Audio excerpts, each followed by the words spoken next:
I want to talk about Star Wars. A while ago, I was thinking about potential future problems in the Star Wars universe, and before I got sidetracked with the political state of the galaxy, one of my bigger concerns was the introduction of force healing. So today, I thought I would consider how it was introduced, what impact that might have on future stories, is it a problem or not, and if so, is there a solution that we could work into the lore without retconning it or just forgetting that it ever happened? I will be discussing significant spoilers for The Mandalorian and The Rise of Skywalker, so if you haven't seen them, you may want to bail out now. The first time we saw this new force power used was in The Rise of Skywalker, but the first time it was hinted at was in Episode 2 of The Mandalorian a month earlier. Episode 7 of The Mandalorian, broadcast 2 days after the premiere of Rise of Skywalker, is the first time we saw force healing in that show. I've read a number of comments from people complaining about a double standard between Rey's knowledge and use of force healing and Baby Yoda's. How a lot of people take issue with her knowing how to do this and not with him. We'll begin with Baby Yoda, and there's a couple key differences here. First, as I said earlier, in Episode 2 of The Mandalorian, it was strongly implied, but not confirmed, that this was a thing he could do. That's foreshadowing, so it's not as much of a shock later when he actually does it. Second, if you recall from my video about Rey speaking Wookiee, I talked about how Kylo using the Force to stop Poe's shot establishes that Kylo is not just a Force user, but a strong Force user. At that time, we knew very little about him, so the movie can get away with doing that because we don't know his backstory. We don't know his training or his power. His character has a relatively blank slate. Baby Yoda is not that different. We don't know where he came from. We don't know where he's been. We don't really know what he's capable of. The only information that we have is that he's 50 years old, appears to still be a child, and is the Yoda species. The only other Yoda species individual that we know much about is one of the most powerful Force users we've ever seen. It's unclear whether Baby Yoda has been taught these skills or is acting on instinct, but it's a lot easier for the show to say this is what he can do because we know so little about him. Just like Kylo at the beginning of The Force Awakens, his character is also a relatively blank slate. So how is Rey different? Well, this is the third movie, and Rey does not have a blank slate. She is getting a new skill which we know she did not have, and it's unclear where it came from. This is not foreshadowed at all. This would be like if James Bond suddenly had the exact gadget that he needed to solve a problem and we didn't see him get it from Q earlier in the movie. That would be awfully convenient, some might call it a deus ex machina, and that could pull you out of the film. Let's take a moment and do a whataboutism. What about when Luke used the Force to grab his lightsaber in the cave? Is that not the same thing? We know that he didn't know how to do this before, and while we saw Vader and Obi-Wan use similar skills, Luke did not see this. So why do we accept this and not Rey knowing how to force heal? Well, to me, it's not totally clear what's happening here. He strains for the lightsaber and it shifts in the snow. Seeing this, he calms himself, focuses, and reaches out with the Force to pick up the saber. I'm not sure whether that's what he was trying to do in the first place, or if he just accidentally discovered he could do this when it moved without him touching it. But what is clear is that this is not a skill he has mastered. So is it a similar situation? Yes. Is it the same? No. The skill Luke uses is not that different from what we saw in the first movie, so it's not that much of a shock for us to see the Force used in this way. Some time has passed between A New Hope and now. We can see that Luke is learning and getting stronger, but he still struggles. Force healing is a completely new kind of skill for Rey, the universe, and the audience. We didn't see her visit Q Branch earlier in the movie, so it's jarring when she uses it perfectly for the first time, and it raises a lot of questions. And right now you might be wondering if she's ever actually done this skill before, and according to the novelization, no, this is the very first time she's used this skill.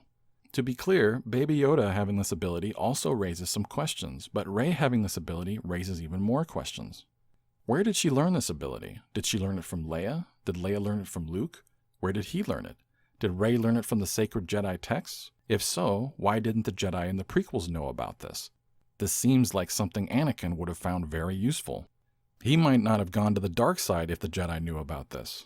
Now you, being the smart individual that you are, may be sitting there at home thinking, well, she learned from the sacred Jedi texts, and these texts are old and the Jedi forgot about them, or they banned them, or something. You could come up with reasonable answers to these questions, but these answers are not in the movie. I know it's confirmed that she learned this ability from the sacred Jedi texts because I read the novelization, but that's in the book and not in the movie, and since it's not in the movie, I'm sitting in the theater wondering where she learned how to do this. So I think this skill's introduction into the movie and the universe wasn't done very well. There was no foreshadowing or anything else done to establish that Rey knew how to do this, which makes it rather jarring when she does. We do see Rey reading the sacred Jedi texts, but there our focus is on the Wayfinder, which will be important in a moment when we need to find out how to get to Exegol. What if instead she took the book over to Leia and said, "Hey Leia, did you know about this force healing stuff? Seems like that would be pretty useful later in the movie." And Leia could say, "Oh, I don't know how to do that, but yeah, you should definitely try to learn how to do that before Finn and Poe get back." So just like my idea on the hunt for the Red Dreadnought, that's pretty terrible. But now we know force healing is a skill, we see that Rey knows about it, and she's pretty wizard, so it doesn't come from nowhere and it's not as jarring when she uses it later. But that's all in the past now. What about the future? Is it a problem for the future? Let me give you an example of where I think this problem has already manifested itself. In Episode 7 of The Mandalorian, Carl Weathers suffers a poisonous, fatal wound. There's nothing that can be done for him until Baby Yoda steps up and heals him. It wasn't yet confirmed that Baby Yoda had this ability, but the foundation for this ability had been laid back in Episode 2. Because of that, I probably wasn't alone in strongly suspecting that Baby Yoda could force heal, and therefore, I wasn't worried about Carl Weathers at all. There was no tension for me in this scene. The only positive thing about it was the confirmation that yes, Baby Yoda did have this skill. This is the danger of putting a healing ability like this in the world. The tension of having our characters in a harmful situation is nullified when we know they have a life-saving solution available to them. In order to restore that tension, we now have to account for characters that have this ability. Think about the Flame Trooper scene in Episode 8. Mando has just suffered a head wound that he will not survive. However, Baby Yoda is there and could potentially heal him. Baby Yoda has to be taken off the board for this scene to actually have any tension. Cue the Flame Trooper. He walks in, strikes a pose, and is about to burn our heroes to death. Mando can't deal with the threat because he's injured. The IG unit can't deal with the threat because it's busy cutting open the gate to the sewer so that the group can escape. Cara Dune can't deal with him because she's decided that the better option is to cover Mando with her body as opposed to pulling out her gun and shooting the Flame Trooper. Carl Weathers can't deal with him because, well, actually I don't know why he can't deal with the Flame Trooper. He's dual-wielding pistols and the Flame Trooper is standing right there in the doorway. Anyways, because everyone either can't or won't deal with the Flame Trooper, that leaves it up to Baby Yoda, who uses the Force to push back the flames and eliminate the threat. This effort exhausts him and he passes out. He is no longer a solution available to Mando, and now we have tension again. Can you see all the things that had to happen in this scene just to remove Baby Yoda from the board? That is the problem for the future. The healer will need to be separated from the party or otherwise incapacitated in order for us to think that our heroes might actually be in danger. Was that accomplished in the scene we just went over? Yes, but we had to have at least two of our characters, Cara Dune and Carl Weathers, not behaving in a logical manner to do so. We wouldn't have needed to do that if Baby Yoda didn't have this ability in his tool belt, but he does, and he will, so unless they come up with some contrived restriction for him, it will continue to be a problem. I want to bring up something else now that I often hear from people who are trying to say that force healing isn't an issue. The new force healing is a life force transfer, so if Obi-Wan wanted to save Qui-Gon, he would have to give up his life to do so, right? No. No. No. Well, not necessarily. There is a cost to doing this skill, but how much of a cost? How different is Qui-Gon's wound from Kylo's wound? Rey healed Kylo, and she didn't die. And before you answer, I should point out that according to the book, this wound is fatal. Now later, of course, we see clearly that bringing someone back from the dead will kill you, but saving someone from a fatal wound will not. So what about Rey's future? I do see some problems, but based on what we've just talked about, I also see a solution, and I'll cover the solution first. As we've said, there is a cost to this method of healing, so my solution comes in the form of a question. How much life force does Rey actually have left? In the final battle, the Emperor drained both Rey and Ben of their life force to restore himself. The effort to defeat Palpatine used up the last of Rey's strength and killed her. To bring her back to life, Ben had to use up the rest of his life force, which, remember, had been drained just like hers. So I ask again, how much life force does she actually have left? When you consider that, I don't think force healing of any kind is still an option for her. Problem solved. Okay, but what about the future of the skill? Assuming that Rey has enough life left in her, which is by no means certain, to rebuild the Order and train the next generation of Jedi, why would she not teach them this skill?